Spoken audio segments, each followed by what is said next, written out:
अभी रमज़ान का मुबारक महीना अभी ख़त्म हुआ और उसके साथ साथ ही ख़त्म होते ही नवरात्र शुरू हो गए और हमारे बाकी भाइयों ने भी अपने व्रत करने शुरू कर दिए। सबसे पहले मैं उन सबको बहुत बहुत शुभकामनाएं देना चाहता हूं इन नवरात्रों की। तो ईद वाला जो व्लॉग आया था वो अधूरा रह गया था, तो उस व्लॉग के सेकंड पार्ट में आपका स्वागत है। वेलकम टू आज की चर्चा। जो लोग पहली बार आए हैं चैनल पर वो प्लीज़ सब्सक्राइब कर लें और बेल आइकन भी दबा दें, जिससे आने वाली वीडियो की इन्फॉर्मेशन आपको टाइमली मिल जाए। तो चलिए आते हैं अपने टॉपिक पर। अगर दोनों व्लॉगों की हम कंपैरिजन करें, जो कि एक मुंबई में आया ईद के ऊपर और एक ये डब्बा का हमने देखा, तो दोनों में अगर देखें तो वो बिल्कुल ऐसा लगता है, नीरस सा दिखाई देता है। उसमें बहुत ज़्यादा कमियाँ दिखाई देती हैं। वो जोश जो ईद का होता है वो वहाँ से गायब दिखाई देता है।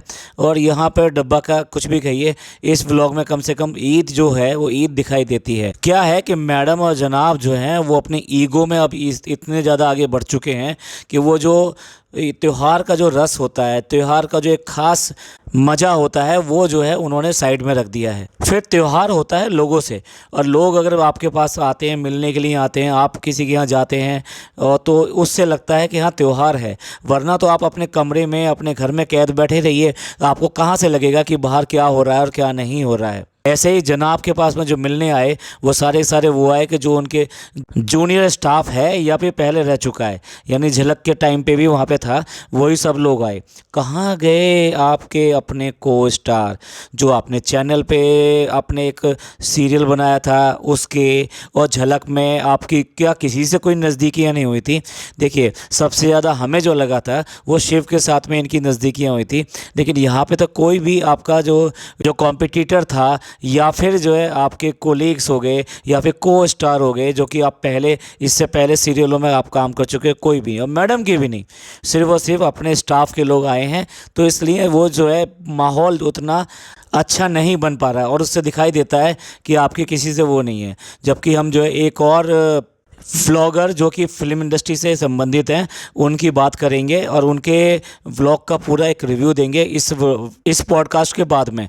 क्योंकि देखिए किस तरीके से लोग बाकी लोग जो ईद मनाते हैं और उनके को स्टार या बाकी लोग उनको आकर कितना उनको अच्छा फील कराते हैं, ये आपको उसमें देखने को मिलेगा। तो उसको हम कवर करेंगे। तो यहाँ तो मैडम और जनाब के साथ में कुछ है नहीं, तो इसलिए यहाँ पे ये नहीं दिखाई देता कि ये लोग जैसे त्यौहार मना रहे हैं। ऐसे ही लग रहा है जैसे कि ये और आम फंक्शन मनाते हैं अपने घर में, जैसे बर्थडे वगैरह हो गया, कुछ इसी तरीके का सेलिब्रेशन हो गया, इससे ज़्यादा और कुछ भी नहीं है। और तो और जो सबसे पहले बात ही कि वही बच्चा जो है उसकी सबसे पहली ईद है, तो यहाँ पे ये सब चीज़ें नज़र भी नहीं आई कि पहली ईद है तो उसके लिए कुछ स्पेशल इन्होंने कुछ किया हो।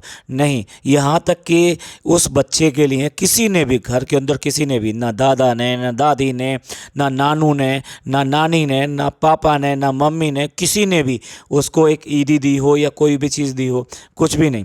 जबकि वो उसकी पहली ईद है, यानी वो मेहमान जो है इस घर में पहली बार आया है और अल्लाह का भेजा हुआ बंदा है, अल्लाह का दिया हुआ आपको गिफ्ट है, उसका आप किस तरह से खैर मकदम कर रहे हैं, किस तरह से वेलकम कर रहे हैं, ये देख लीजिए इस बात को। चलिए बात करते हैं डब्बा के व्लॉग की।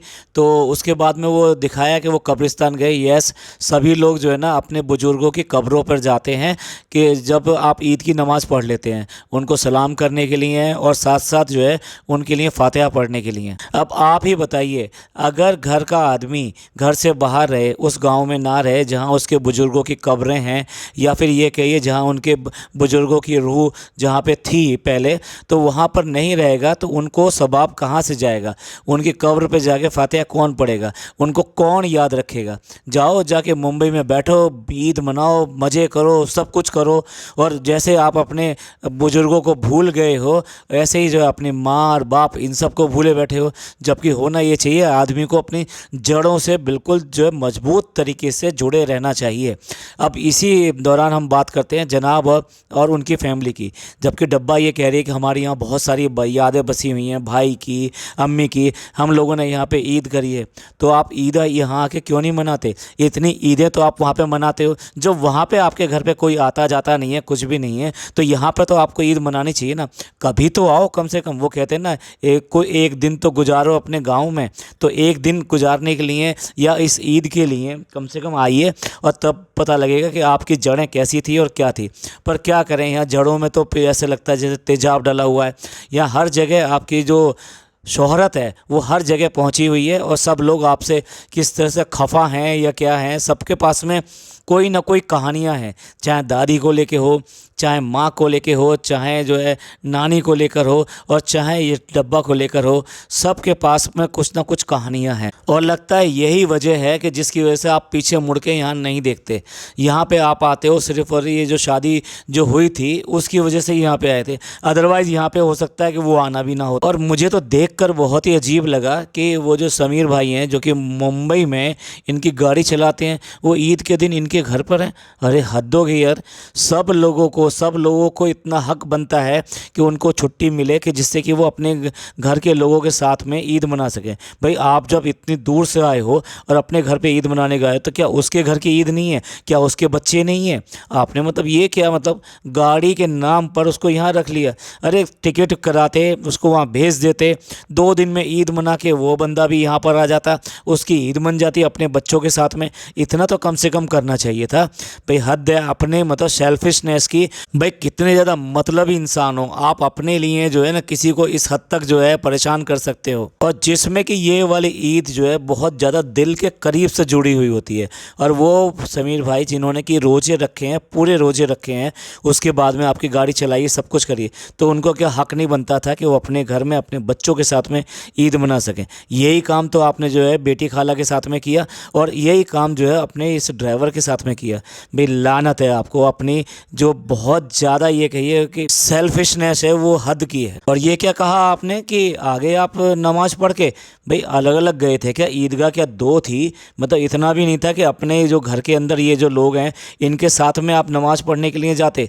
मतलब दोस्त यार इतने ज़्यादा हो गए।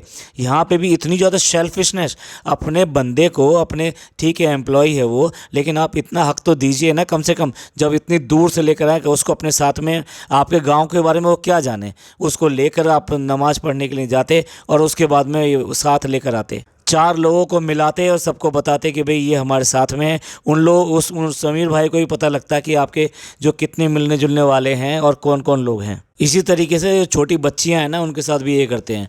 वो बच्चियां भी बस जो है ये उठ गई है तो वो भी आ गई यहाँ पर, जिससे वो इसके साथ में हाथ बटा सके और इसका मन लगा सके। और उसके बाद में देखो अब इतने दोपहर के बाद में वो जो शीर बनाने के लिए चली है कि भाई मैंने सारे ड्राई फ्रूट काट दिए, ये सब कर दिए, जितने अच्छे तरीके से कटे हुए हैं, विश्वास तो नहीं होता कि भाई इसने करे होंगे। जानबूझ के जो खसखस है उसको खच खच कह के बोल रही है और ऐसा दिखा रही है जैसे कि वो बिल्कुल भी जानती ना हो कि ये खसखस क्या चीज़ होती है।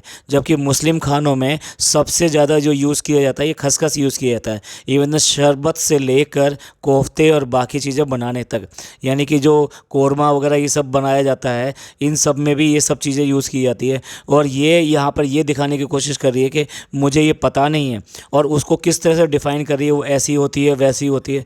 भाई लानत है भैया, तुम्हें ये सब चीज़ें बनानी आती भी हैं या नहीं आती हैं, या सिर्फ ड्रामा करके दिखा रही हो, या ये भी एक मजाक बनाने के लिए दिखाया है कि भाई मैं जानती नहीं हूँ लेकिन मुझे डालना है ये। अब देखिए नाम लिखने वाली बात को तो हम पिछले वाले व्लॉग में कवर कर चुके हैं, पर ये तो देखो ना, मतलब ये कह रही है कि हम खाली हैं और ये सो रहा है तो चलो कुछ शरारत करते हैं, और शरारत सूझती है और ये सब करते हैं।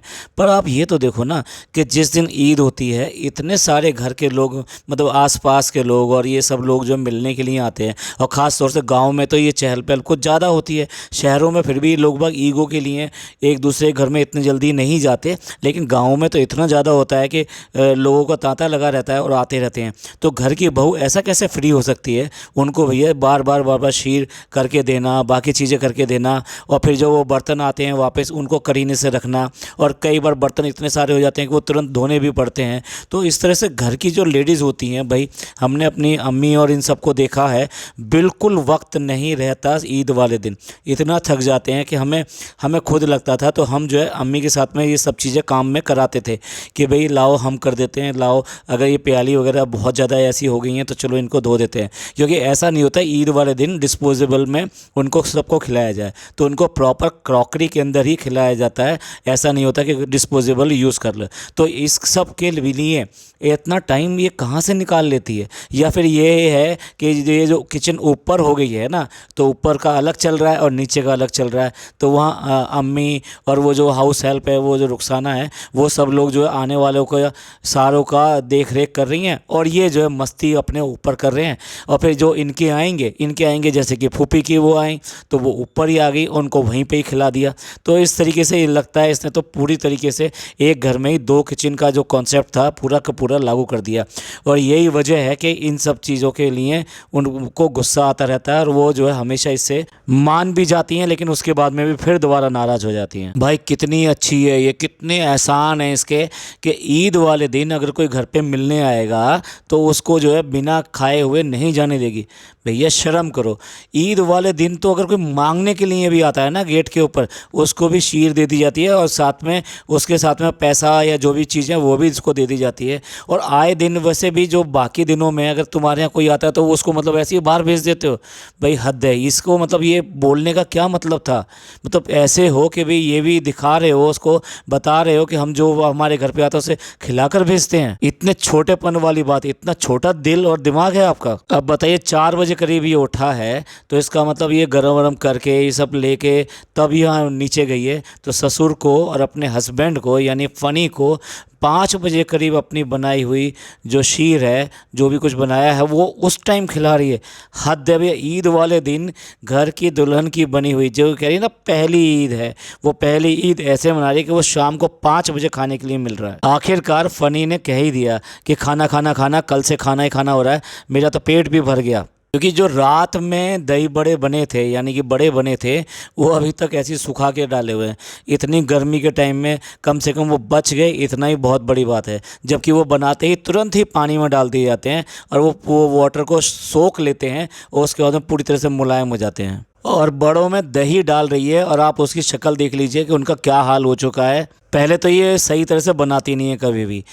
इस बार पहली बार इसने सही बना के दिखा दिया, क्योंकि इसको आते ही पहले, वो बात दूसरे ही बिगाड़ बिगाड़ कर दिखाती है। लेकिन उसके बाद में उसको ढंग से रखा नहीं है तो उनका भी वही हाल हो गया।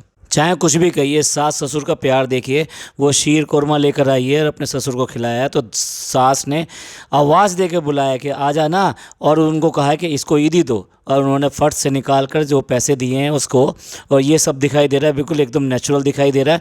और ये सब चीज़ें ऐसे होती हैं। वो बात दूसरी है कि जनाब के व्लॉग में ये सब चीज़ें नहीं दिखाई देती, वहाँ नेचुरलिटी बिल्कुल गायब हो चुकी है। और सास ने भी जो है सुई धागे देकर उसको ईदी दे दी। और फ़नी ने भी जो 2-2 हैम्पर दे दिए उसको चॉकलेट के। तो बार बार ये कह रही है ये इतना सब क्यों किया, इतना सब क्यों किया।